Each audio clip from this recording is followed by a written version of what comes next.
I want to go to the phone here. We've got California Senator and 2020 presidential candidate Kamala Harris, who is the United States Senator from California. And Senator Harris, I'm sad to say that the last time you and I talked like this was actually in the wake of the El Paso shooting. That's right. You know, it is one of those things. I don't think this is commonplace because we don't treat it emotionally as commonplace. Americans are outraged about these shootings, and things have happened to try and keep guns away from people who might do these things. Allie, I know, but, you know, here's the thing. I'm traveling the country, as you know, and I cannot tell you the number of kids. And, you know, let's step back and agree that the children of our community are the children of our community. Yep. They're all of our kids. And I cannot tell you the number of kids who have come up to me crying, saying, I don't want to die. I talk about this everywhere. I've had 8-year-olds, 6-year-olds tug at my jacket after I talk about these drills, and as though it's a secret between us, they will whisper, I had to have one of those drills. It is traumatizing our kids. The parents are looking up bulletproof backpacks. Yeah. Our kids are literally, let me just tell you how this is happening for our children. They go to one class and they learn about what they should do in that classroom, in the physical construct of that classroom, to avoid the mass shooter. So sometimes they're happy that in that class, if the shooting breaks out, they're in that room because there's a big closet. These are the stories they've told me that the kids are talking about. But if I'm in my humanities class, I hope it's not going to be there because that's near the stairwell. This is what our kids are going through every day. And we have to recognize it's got to stop. And they're being traumatized, and for good reason. Because to your point, we keep having this conversation because it keeps happening. Senator? And yeah. Just a few moments ago, Fred Guttenberg, who is a father who lost his daughter, Jamie, in the Parkland shooting, reached out to us, and he said, watching a day like this, his heart breaks all over again. And he put this tweet out where he writes, Dear parents, please go home today and hug your children and tell them you love them. When you do this, imagine that this is the last time you will ever see them alive again. Then demand that Senate Majority Leader opens the Senate so that we can give your children a chance to live. Senator, in addition to obviously running for 2020, you are a sitting senator. Do you have any belief that Mitch McConnell will do something? First of all, I applaud Fred because in the midst of the personal tragedy he has experienced, he has been such a voice, a powerful voice of courage about the need for action. And we've all been together saying Mitch McConnell needs to convene the Senate. We have a good bill that recognizes that we don't need to take everyone's guns, but we need to have smart gun safety laws.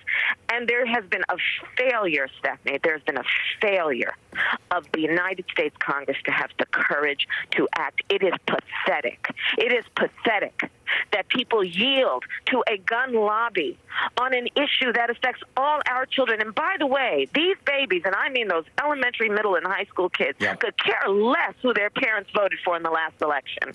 They are terrified, and we need to act. This is outrageous. You had said... And it is predictable. It's predictable, and it is outrageous for that reason as well. It is strangely predictable. You sort of know after enough time has gone by that one of these days we're going to be having this conversation, and it's not very much time. After Sandy Hook, when you were frustrated by the inaction in Congress, back then, in 2012, you said, I think somebody should have required all of those members of Congress to go into a room, in a locked room, no press, nobody else, and look at the autopsy photographs of those babies and then vote your conscience. And one of the things we learned about Parkland, which has motivated a lot of states to change, it has motivated the House of Representatives to pass a bill, is that we did see video. We saw and heard the terror in those children's you know, eyes and their voices, and everybody who's a parent or knows a kid understood what that would feel like if that was someone you knew. That's right, Allie. And, you know, and the reason I said that around Sandy Hook, and I continue to say that, is I have looked at autopsy photographs. I have hugged the parents of murdered children. And this has got to stop being a partisan issue, an intellectual issue, an ideological issue. And I dare these people who stand on circumstances, I dare them to look at the autopsy photographs of these babies. I dare them. And then vote their conscience. Enough. Enough. What will happen in what does cause something to happen in the Senate? Because what the president often does after these things, and I'll just confirm, we have not heard from the president yet. If we have, my control room can let us know. But the president often says, we've got to do something about X or Y. And then suddenly there seems to be a conversation with Wayne LaPierre at the NRA, and then nothing happens. Is there anything? Do people have to continue to die? Someone has died today. We know at least one student, female student, is dead now in California as a result of this. What will motivate the Senate to move? Honestly, Allie, I just, after Sandy Hook, when 26 and 7-year-old babies were slaughtered, and Congress failed to act. After 1 October in Nevada, which was the biggest massacre of human beings, and Congress failed to act, I honestly don't know what it's going to take. I do believe, however, that when these kids, and if you talk to any kid who from elementary school through the age of in their mid-20s, all of them have had these drills. Yeah. And when they start voting in their numbers, I do believe there will be action. And that is such a failure of the people who are currently in leadership, which is that we're going to have to wait for these kids to lead before there is leadership on this issue. It's what a failure of the people who walk around with these lapel pins around Congress, and they've got their staff running after them as though they're royalty. And they take all of the attributes and all of the benefits of their supposed role of leadership. But when it comes to a moment where they really should lead, they fail. It is tragic. And that's why I've said, when I get elected president, I will take executive action. And I've received heat from other Democrats about it. So what? I will take executive action. People say, well, then what happens if somebody comes in after you and they undo it? Well, you know what? I'll wait. I'll deal with that in 8 years. Somebody's got to act. Well, you've been traveling the country over the last 6 months, speaking not to those in leadership, but speaking to actual voters.